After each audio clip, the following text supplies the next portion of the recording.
Africa Content TV.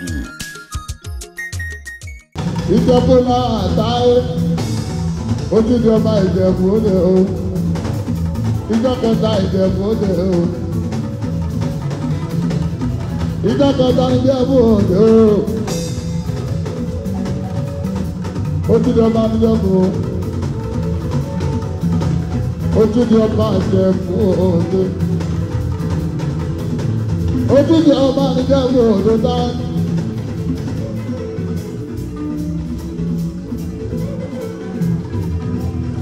Wọ́n ṣe lọ́wọ́. Ó tí mo rí Ìjẹ̀bú lẹ́yìn. Mo rí lọ́gbọ́lọ́gbọ́. Lóye tán lọ́kọ́ bá. Wọ́n lọ kí Àwùjalẹ̀. Wọ́n lọ kí Àwùjalẹ̀. Àwùjalẹ̀ fi ọba. Ìlú Àyìndé mi wá sí ìgbà mi.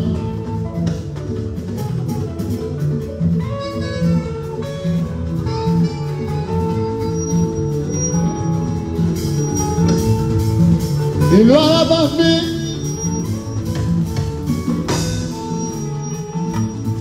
Àyìndé wá sí ìwùmí olówó ìyálẹ́mọ́. Olórí ọmọ bá ní Ìjẹ̀bú Òde. Ọmọ ojútùú ìsáàgbọ́lá ọ̀. Àyìndé mi wá sí ìwù. Bàbá tèmi ìdí ẹni kọ́ ọ̀rẹ́sì. Bọ́lá ọ̀ ní Àyìndé.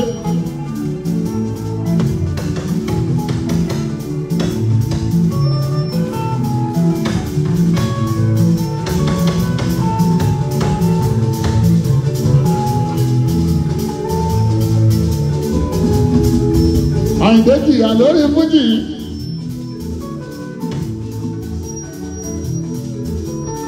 Ilé bẹ́ẹ̀ mi sílẹ̀ yìí. Ó wá kó wa sẹ́yìn. Ó ní ká máa jẹ, ká máa mú, ká máa bí sí, ká máa rẹ̀ sí. Látòrí Àyìndé mi sí Ìkirù Agbájélọlá.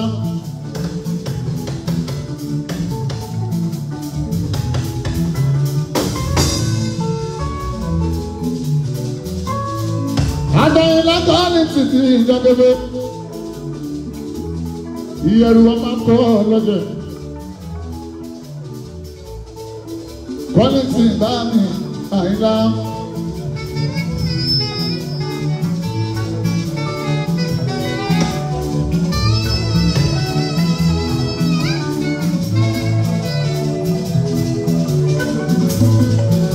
Àyìndé ẹ̀sìn òsì bàbá gbogbo wa.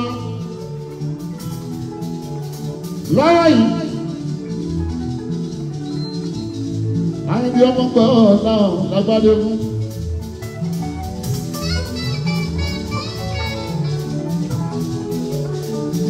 Ó gbìyànjú lórí fújì. Oníṣẹ́ tó Agbájélọlá gbé sílẹ̀. Ó lọ́wọ́ ní jẹ́ máa jẹ́ Àyìndé mi wá sí ìgbà mi.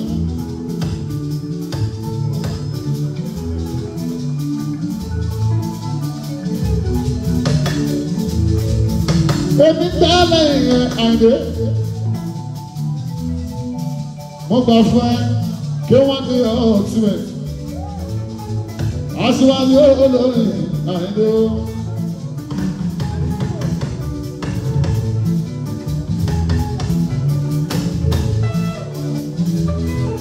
Ọ̀rọ̀ Àyìndé kì í jẹ́ ìpinnu. Ẹ̀dá tó bá ṣeré kì í gbèrò yìí. Ọ̀rọ̀ Àyìndé kì í ṣe ìpinnu. Ẹ̀dá tó bá ṣeré kì í gbèrò yìí. Ẹ̀dá Àyìndé. Ẹ̀dá Àyìndé. Ìgbà tí àwọn kò ṣe ní ọmọ apá ọ̀hún yóò káàkiri òde. Ẹni lórí bọ́. Ẹni lórí bọ́. Ẹni lórí bọ́. Àyìndé ẹni lórí mọ̀. Ẹni lórí lórí bọ́. Ẹ̀ka ìdè. Ọ̀dọ́ yìí ẹ̀ka ìdè. Ìgbà tí a ń gbòde ní àbá ọmọdé ò bá di oṣù. Ẹni lórí lórí bọ́.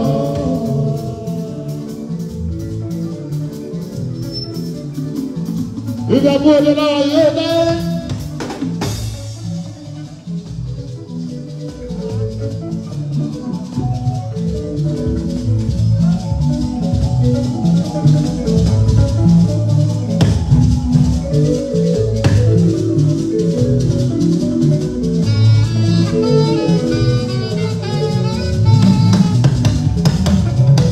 Wọ́n ní kalẹ́ ní mọ́tò yìí. Abuja number ABJ 717 see you. Abuja number ẹlẹgbẹgbẹ lọ́nà. Wọ́n ló dí wọn lọ́nà ó dí wọn lọ́wọ́. Ṣé kò kí ṣe mọ́tò ìtùnú? Kò máa ṣe pé mọ́tò tó gbé wá. Ṣé kò kí ṣe mọ́tò àdé nìkan o? Tó bá jẹ́ ti ẹ lọ gbé kúrò lọ́nà.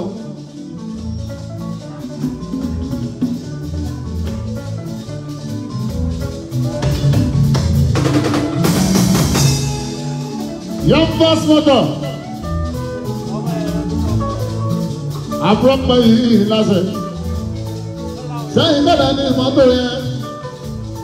Ẹ lọ gbé kúrò lọ́nà wọ́n fẹ́ kọjá.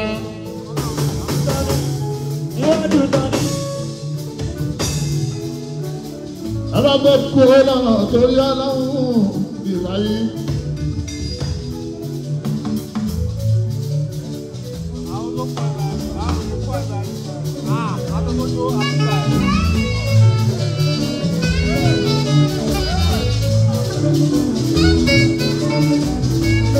Oyin lára yóò dé hotel. Resort. Ẹgbẹ́ garage.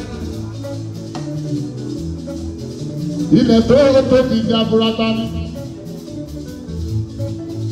Ó lè gbẹ́ garage. Lọ́dọ̀ bí ọlá.